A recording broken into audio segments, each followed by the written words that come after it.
सुप्रभात प्यारे छात्र छात्राओं, आपको सस्नेह आशीर्वाद। आज हम कक्षा 10 के विद्यार्थियों के लिए हिंदी विषय में एक छोटा सा कविता या पद लेकर के आए हैं जिसका नाम चींटी है। और इस शीर्षक कविता के लेखक का नाम है सुमित्रा नंदन पंत। ठीक है, जो आपके यूपी बोर्ड के सिलेबस में निर्धारित है, इसको पढ़ना है। कोविड-19 महामारी के बाद से 30% का सिलेबस कम कर दिया गया है। तो सुमित्रा नंदन पंत का 2 भाग था, 2 कविताएं थी। एक चींटी था और दूसरा था चंद्रलोक में प्रथम बार। तो इस बार चंद्रलोक में प्रथम बार आपको नहीं पढ़ना है, इसको हटा दिया गया है। तो आज हम लोग चींटी पढ़ेंगे और चींटी के लेखक का नाम है सुमित्रा नंदन पंत। अच्छा, सुमित्रा नंदन पंत किस समय के कवि हैं? तो छायावादी कवि हैं, छायावादी युगीन ये कवि हैं। छायावाद के 4 स्तंभों में से इनका भी नाम आता है, प्रसाद पंत, निराला और महादेवी वर्मा। तो ये पंत को छायावाद के 4 स्तंभों में से एक माना जाता है या हैं। कभी कभी पंत का पूरा नाम पूछता है तो पंत का पूरा नाम है सुमित्रा नंदन पंत। दूसरा ये प्रश्न पूछता है कि सुमित्रा नंदन पंत के बचपन का क्या नाम था? तो सुमित्रा नंदन पंत के बचपन का नाम था गोसाई दत्त। ठीक है, बाद में स्वयं सुमित्रा नंदन पंत ने अपना नाम गोसाई दत्त से सुमित्रा नंदन पंत रखा। ये भी एक इम्पोर्टेंट प्रश्न है। चलिए हम लेखक के बारे में थोड़ा सा यहाँ संक्षिप्त परिचय देख लेते हैं, उसके बाद से चींटी वाले कविता को हम पढ़ेंगे। क्योंकि हाई स्कूल के एग्जाम में लेखक का जीवन परिचय जरूर पूछा जाता है। जीवन परिचय ये पूछा जाता है, तो ये 3 नंबर का क्वेश्चन है, 3 नंबर का है। तो यहाँ हम छोटा सा संक्षिप्त परिचय चर्चा कर देते हैं। विस्तार के लिए आप लोग अपने बुक से इनके जीवन परिचय को आप लोग पढ़ लेंगे। ठीक है, तो चलिए हम शुरू करते हैं। देखिए, गोसाई दत्त का जन्म 20 मई सन 1900 ईस्वी कौसानी ग्राम, जो अल्मोड़ा के निकट है, उस कौसानी ग्राम में हुआ था।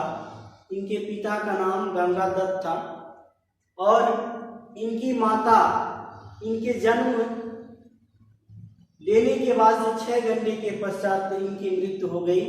तो इनका पालन पोषण जो किया इनकी दादी ने किया। दादी के लाड प्यार से ये पाल पोस के बड़े हुए। इनकी जो शिक्षा थी, प्रारंभिक शिक्षा कौसानी ग्राम में ही हुई। बाद में उच्च शिक्षा जो अल्मोड़ा में हुई, उसके बाद से बनारस क्वींस कॉलेज से इन्होंने अनेक प्रकार की डिग्रियां हासिल।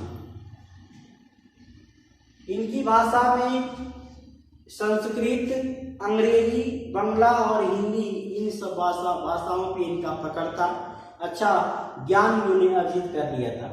इनकी उपलब्धि किस क्षेत्र में उपलब्धि मिली है? तो 1950 ईस्वी में ऑल इंडिया रेडियो के परामर्शदाता के रूप में इनको ख्याति मिली। साहित्य अकादमी पुरस्कार मिला, सोवियत भूमि पुरस्कार मिला, ज्ञानपीठ पुरस्कार मिला, पद्म भूषण की उपाधि इनको दी गई।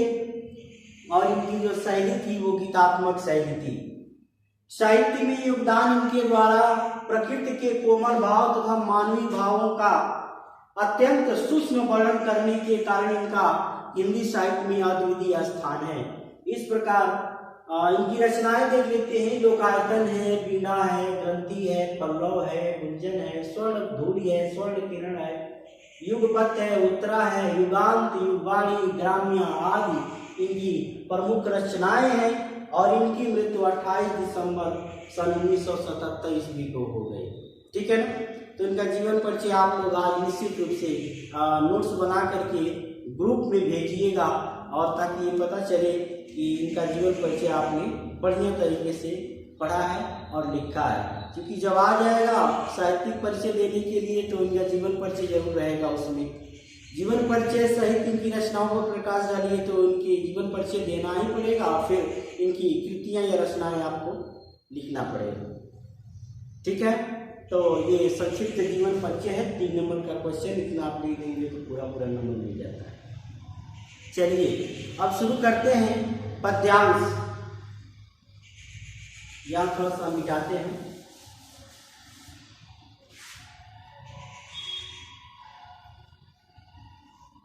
पद्यांश है ये चीटी।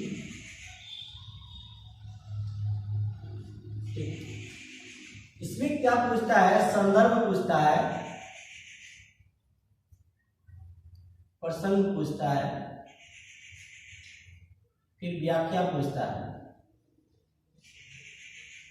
फिर काव्यगत सौंदर्य पूछता है। अब तो इस समय थोड़ा सा चेंज कर दिया गया है, इसी में से प्रश्न बना दिए जा रहे हैं और आपसे पूछ दिए जा रहे हैं इसमें लेखक क्या कहना चाहता है, लेखक का सही मायने में इसका क्या व्याख्या हो सकता है, चींटी कैसी प्राणी है। इस तरह से इससे इस पैरा से संबंधित, पद्यांश से संबंधित प्रश्न आपसे पूछे जा सकते हैं। चलिए हम शुरू करते हैं, इसको आप लोग ध्यान से देखिएगा। चींटी को देखा, देखिए पहले प्रश्नवाचक चिन्ह बनाया गया है। चींटी को देखा, क्या आपने कभी चींटी को देखा? प्रश्न यहाँ बना है। वह सरल बिरल काली रेखा तम के तागे सी जो हिल डुल चलती लघुपत पल पल मिलजुल। वह है पिपीलिका पाती देखो न किस भांति काम करती। वह सतत कन कन करके चुनती अविरत। गाय चराती धूप खिलाती बच्चों की निगरानी करती। लड़ती अरि से तनिक न डरती दल के दल से ना संवारती। घर आंगन जनपथ बुहारती। चींटी है प्राणी सामाजिक वह श्रमजीवी वह सुनागरिक। देखा चींटी को उसके जी को भूरे बालों की सी कतरन। छिपा नहीं उसका छोटापन वह समस्त भूमि पर निर्भय विचरण करती श्रम में तन में। वह जीवन की चिंगी अक्षय वह भी क्या देही है तिलसी। प्राणों की रिलमिल झिलमिल सी दिन भर में वह मीलों चलती। अथक कार्य से कभी न डरती। चींटी के बारे में बताया गया है।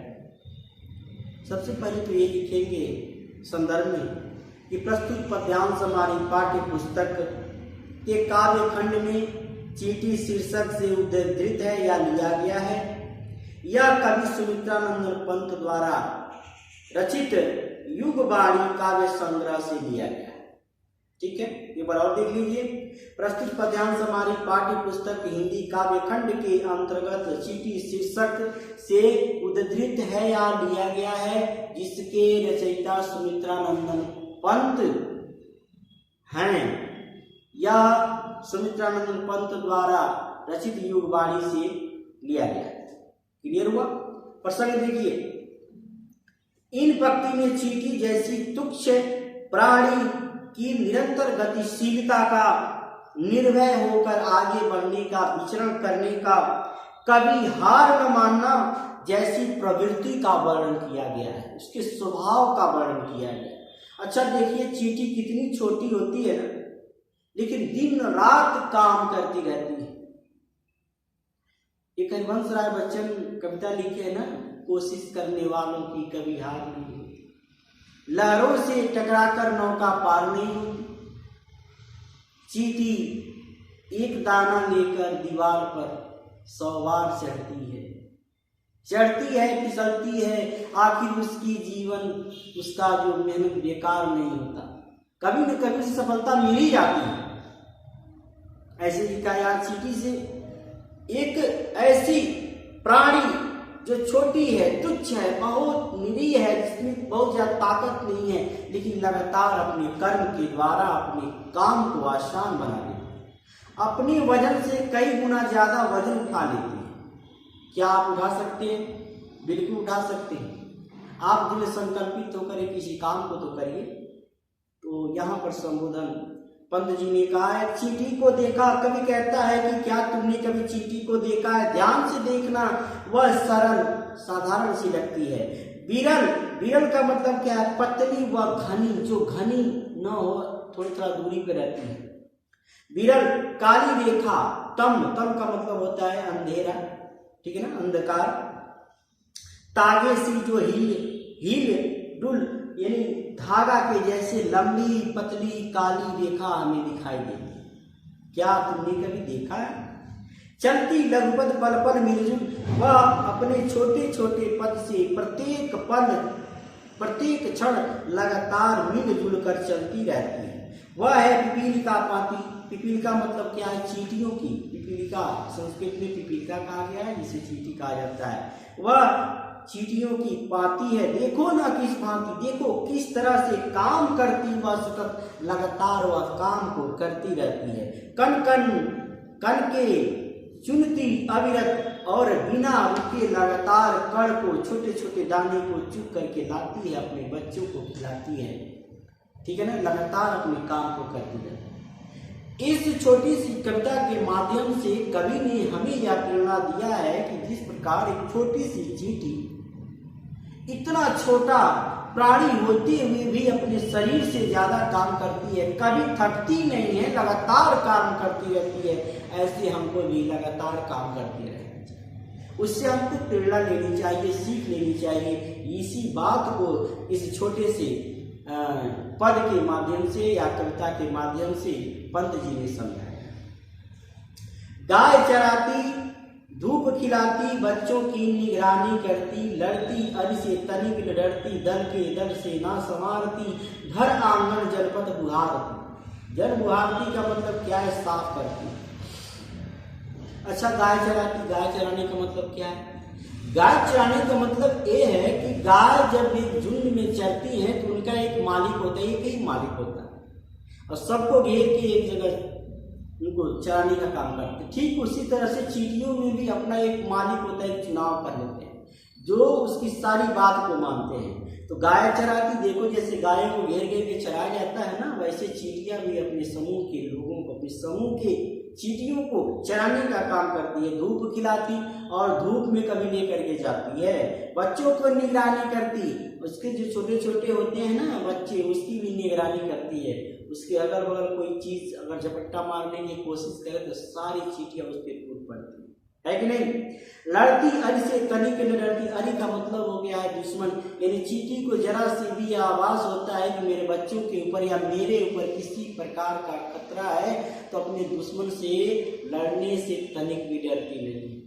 आपने देखा होगा चींटियों के बीच में यदि आपकी उंगली कहीं चली जाती है या हाथ चले जाते हैं तो आप वो काट लेती है, ठीक है ना, लेकिन उसको मरने का डर नहीं रहता। आप गुस्से में आकर के मार देते हो, मर भी जाती है लेकिन वो डरती नहीं है आपसे, ठीक है ना। तो लड़ती अरि से तनिक न डरती, यानी अपने दुश्मनों से लड़ जाती है, तनिक डरती नहीं है। दल के दल सेना संवारती, और बड़े बड़े दल को संवारने का काम करती है। घर आंगन जनपद बुहारती, घर में आंगन में जनपद में यानी किसी भी रास्ते में हमेशा बहारने का काम करती है, साफ करने का काम करती है। कैसे? चलते हैं तो एक रास्ता, एक लकीर सी बन जाती है, साफ हो जाता है उसके चलने से। यही बुहारने का काम किया गया। बताइए, तो इस पद से भी कवि ने यह बताया है कि चींटी से हमें प्रेरणा लेनी चाहिए कि कभी भी हमें अपने दुश्मन से डरना नहीं चाहिए, अपने काम को लगातार करते रहना चाहिए। अपने बच्चों की देखभाल हमें कैसी करनी चाहिए, इससे भी हमको प्रेरणा मिलती है। अपने वस्तुओं की रखवाली हमें कैसी करनी चाहिए, इस बात से प्रेरणा मिलती है कि चींटी जिस प्रकार से रखवाली करती है। चींटी है प्राणी सामाजिक, और यहाँ पर पंत जी कहते हैं कि चींटी हमारे समाज का एक सामाजिक तथा मेहनती प्राणी है। वह श्रमजीवी, वह सुनागरिक और अच्छे नागरिक के गुण उसके अंदर है। देखा चींटी को, उसके जी को, तुमने कभी चींटी को देखा है? उसके जी को देखा है? उसके मन में किस तरह की भावनाएं जन्म लेती हैं, किस प्रकार की भावनाएं आती हैं? भूरे बालों की सी कतरन, और उसकी चलने की जो लकीरें हैं वह भूरे बालों की कतरन की जैसे दिखाई दे, छिपा नहीं उसका छोटापन, इसमें उसके छोटापन को आप नहीं देख सकते, क्योंकि वह काम बड़ा कर जाती है। मनुष्य आपस में लड़ जाता है, लेकिन चींटी कभी भी दल में ही चलती है। कहीं भी जाना है तो एक दल के रूप में चलती है, एक समाज को बनाती है।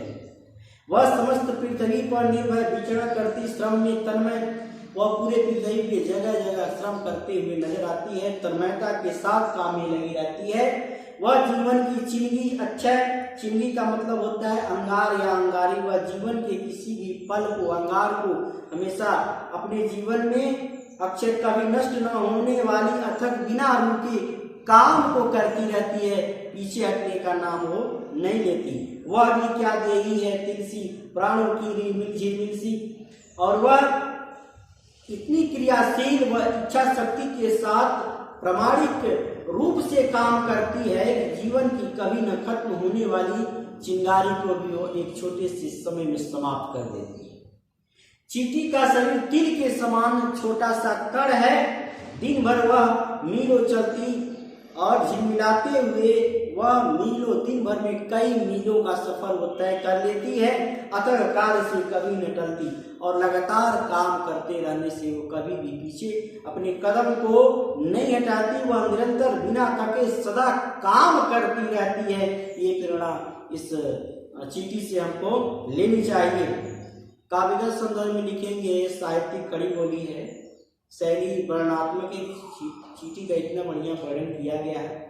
ओज एवं प्रसाद गुण है, वीर रस है, उपमा अलंकार है, उपमा की गई है भूरे बालों की कतरन सी, यहाँ पे उपमा अलंकार है। तिलसी उपमे में उपमान की समानता को प्रकट किया गया है। तो इन सब विशेषताओं को आप लिख देंगे, पूरा नंबर मिल जाएगा। धन्यवाद।